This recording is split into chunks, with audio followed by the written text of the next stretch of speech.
Live on Midday Spark. It is Friday and it's midday. So Christine, here we are. We're talking again. We talked last week. We're back again this week. We have a new topic and we invite the audience to interact, share comments, and give us what your thoughts are, because we'd love to hear from you and inspire us for new topics. Absolutely. Good to hear you. Good to be back with you, Jen.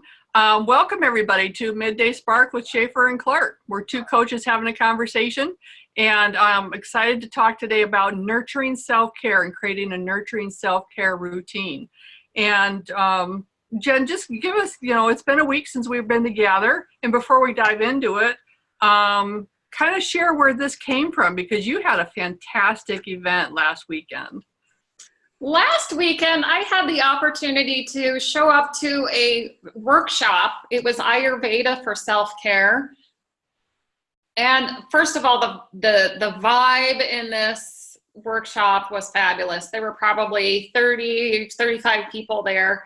And it was fun to hear how everybody takes care of themselves. And it's such a wide range. It is so different. Everybody takes care of themselves so differently. Mm-hmm. So hopefully I'll share a few things as we're going through things that I heard that sparked some, some thoughts that we're going to share with you today. So, and I've already incorporated a couple of those things into my routine this week, and already finding benefits. So yeah, what have you been up to this week, Christine? Yeah, well, this week has been just a busy week. Whereas many people across the country have experienced some really severe weather, we had our fair share, and there were some stuff happening with that.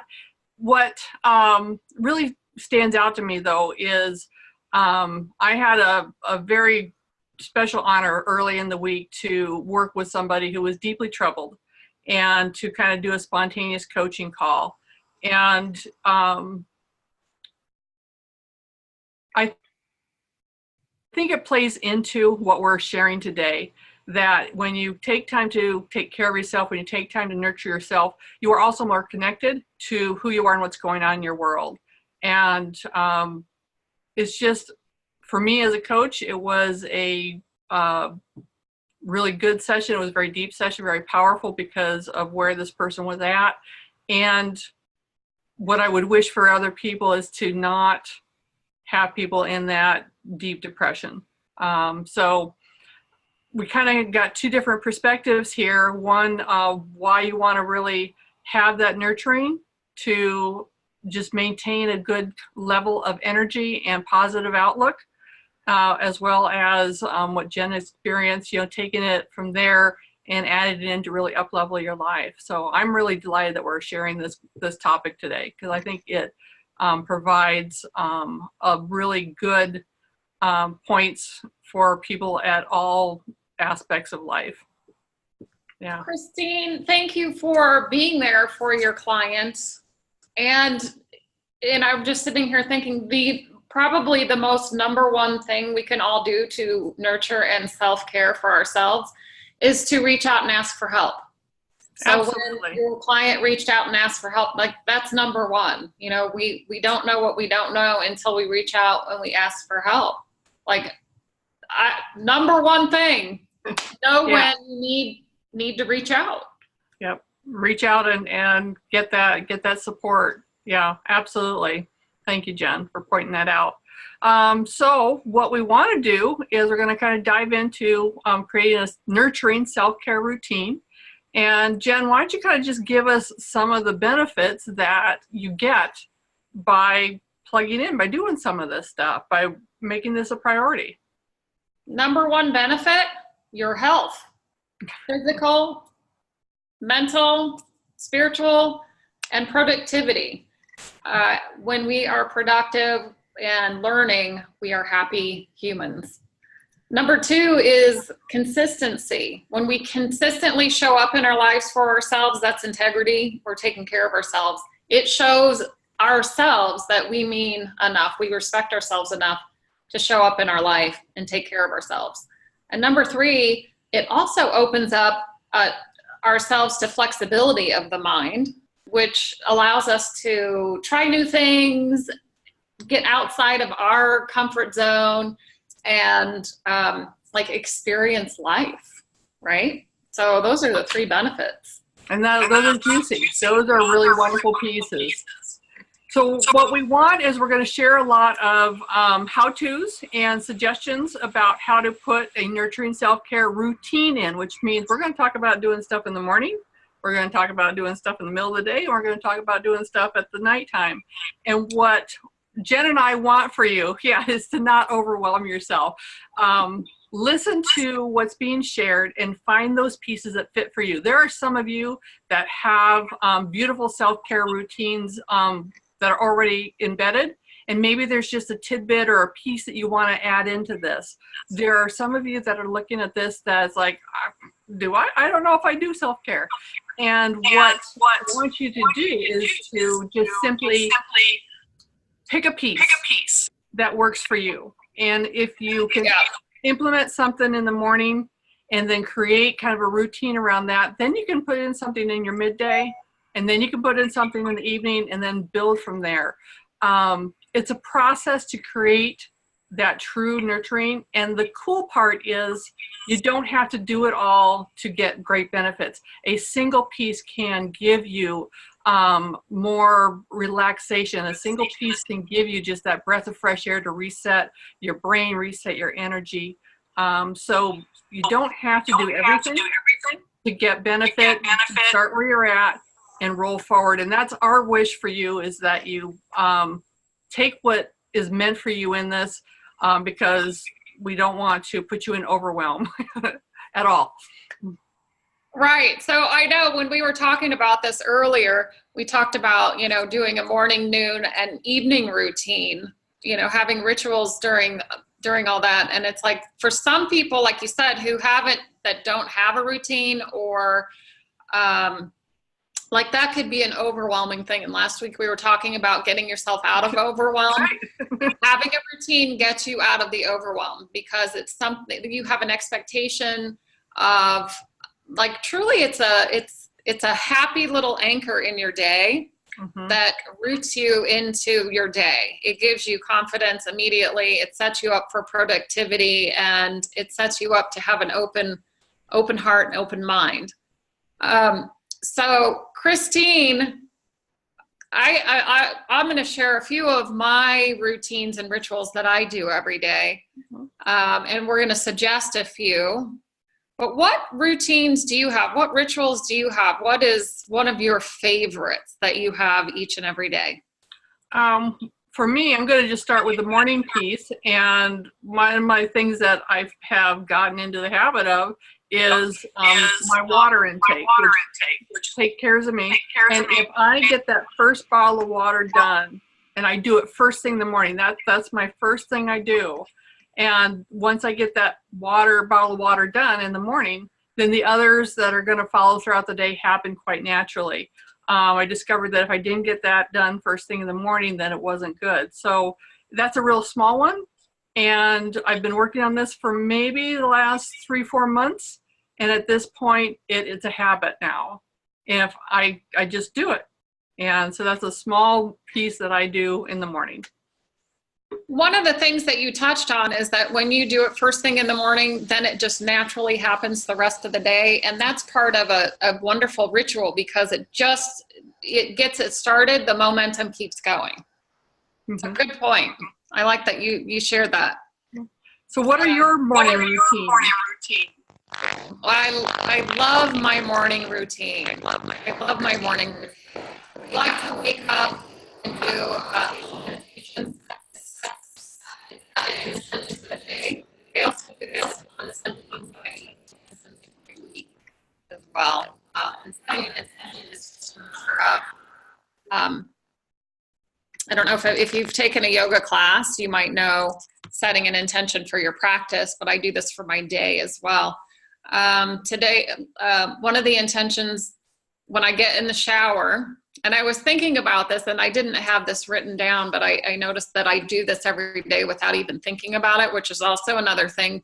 After you get into the habit, it becomes automatic, and you just naturally do it. But I get in the shower, and in the steam on the door, I always make a little heart, and then I write love underneath it, so that I set my day up to share love, just be a conduit for love. I Beautiful. also drink my water. I think it's so important to get your metabolism started, and drink my protein shake in the morning. So, and that's just, health. So there's a health piece to it. There's a mental and spirituality piece to that. And sometimes I'll also read a daily inspirational reader. I love doing that. I especially like doing it at night before I go to bed. So Beautiful. it's a good place to set your mind, get your mind set. So in the morning, people can start with nutrition, water. They can do meditation. They can do some reading. They can just have that mental. I love that picture of the heart in the shower and setting your intention for love through the day. That's beautiful. Are there other pieces, from your workshop that do in the morning, or does that pretty much cover it? What morning routine might look like? What I learned in the workshop is to wake up every morning before the sun comes up. And so when you wake up and you experience the sunrise, it sets up an energy inside of you. Sometimes I do that. Sometimes I'm actually doing a yoga practice when the sun comes up, and it really does kind of set a different energy inside of your body, inside of like all the tissues in your body, your mental energy. A couple other things is they talked about, because it was Ayurveda, they talked about some different practices that they do. Taking vitamins. Obviously, exercise is important, movement. So doing sun salutations or taking a walk around the block. Maybe you going outside, giving your dog a walk in the morning first thing, maybe when the sun comes up. There was also scraping your tongue, when you brush your teeth, like we brush our teeth every morning. That's a ritual that I hope that we all have to save our teeth. Gosh, there were some other fun ones. And of course, reading. Reading is always a good one. And actually, I was reading an article the other day it was Psychology Today, I believe was the source. And it talked about eye movement. So and this is also yoga and somatic experiencing, but when you have bilateral movement from left to right, it opens up a part of your brain that sets it into a relaxation state and allows you to process a little more easily, emotionally, logically, that sort of thing. So just some interesting things. Yeah.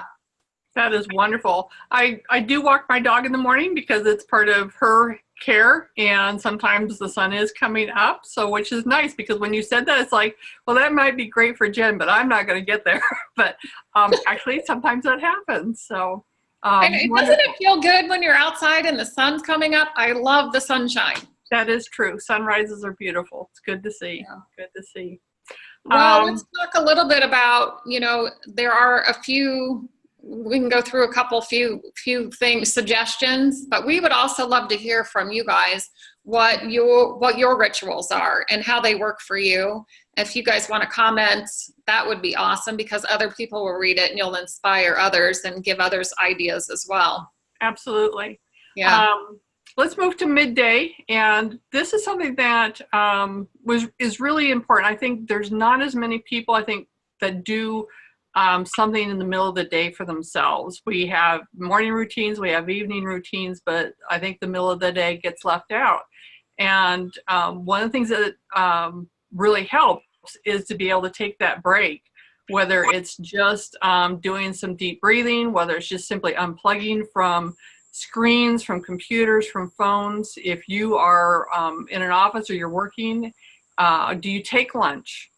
Taking lunch is great, and to just give yourself not just the nutrition break, but also maybe the break from stimulus. If you can take lunch and maybe just take 10 minutes, 5 minutes, I would even say 3 minutes, that you are not engaged in something, to allow yourself just to relax a little bit. Do some deep breaths. You might listen to something musical that is soothing, but just remove yourself from the stimulus. And it's one of those little things that can make a huge, huge difference. That small break in the middle of the day can make a significant change in what your afternoon looks like. What other things, Jen? That's what comes to my mind, but what other middle of the day things are there? Well, middle of the day things are actually taking a lunch break, actually sitting down at your desk or at a table instead of walking around. Sit down and mindfully eat your lunch. Notice your chewing, notice your swallowing, notice what what the flavor of the food is. I know a lot of people just eat and then run off, but mindfully taking time to notice what you're actually consuming. Yeah. Another little fun strategy is, like those snow globes, Christine. Mm-hmm. Those snow globes that we have. Get a snow globe for your desk, and at your desk, shake the snow globe up, put it down on the desk, and watch. Like, be quiet, turn all the screens off, release all the distractions. Pay attention to the snowflakes as they come down and settle into a peaceful, where it's not moving at all. Like, how, that's probably a good, 3 or 4 minutes, maybe 5 minutes, depending on the snow globe, but it takes your mind off of all of the stuff that's going around as you focus on something. And the snow globe I love that one. I learned that in a meditation class one time. Yeah. It's That's a great, beautiful way. And follow your breath as the snow's floating down. Yeah. That's just a beautiful way of doing some mindfulness, just being present with that item. And it just sounds so luscious. It's like, I want to go get a snow globe now. Yeah. That's fantastic. Yeah. But think about that too, when the snow is all whirling around, that's truly what's going on in our heads all the time. And if we take time to slow down and let it settle, that's really meditation, observing without engaging in those crazy thoughts. And the thoughts are the snowflakes, so let them settle. Yeah. Cool. Well, let's move on to evening routines and just what kinds of things that people can put in place. For me, reading in the evening is a piece that I have. You can stretch, you can do some relaxation. There's also meditation.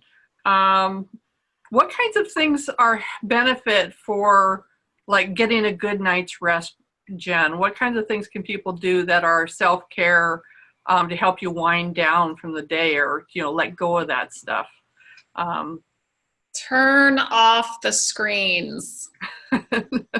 Truly turn off the screens and read the old-fashioned book where you actually have print. You open it up and you just kind of get lost in your thoughts and what you're reading. And turning off the screens, I think, of the things that I've read, most of them say turn off, 2 hours before you hop into bed. Mm-hmm. I like to hop into bed and do a little breathing work, pranayama, and then do a little inspirational reading. So inspirational reading for me isn't necessarily a novel that's going to draw me into some kind of a drama, but something that's light, that just, maybe poems, poetry, that's usually what I read before I go to bed. Okay, that's beautiful. You use a terminology there that I am not familiar with, and maybe some of the people watching aren't. Pranayama, that you talk about breathing. What is that? Pranayama. Yeah, those are breathing exercises. If you Google it, you could probably come up with some. Okay. Some or YouTube. One of my favorites is alternate nostril breathing, because it engages the right brain and the left brain. It brings it together and settles you down. And you know what? Maybe what we'll do in a future video is we'll actually do pranayama. We'll do the alternate nostril breathing together. How's that? Lovely. I'd like to learn that. Fantastic. Yeah. So. Anything else you want to add in for, what evening routine for nurturing self-care would look like? I like what you said, Christine, about, start simple. Just take one piece one thing and try it and get started with it. And so, you know, that could just be simply making your bed in the morning. Right. You know, baby steps count. Always. Just do it over and over. And yeah, we didn't talk about this, and I'm looking at my list, and, you know, soaking in the tub at night also sets you up for a nice restful, nice rest at night, sleep. Yeah. So, and there's so many things that we, you know, don't have time to include because there are so many different little things, like you said, making a bed, soaking in a tub, and I'm thinking of Epsom salts and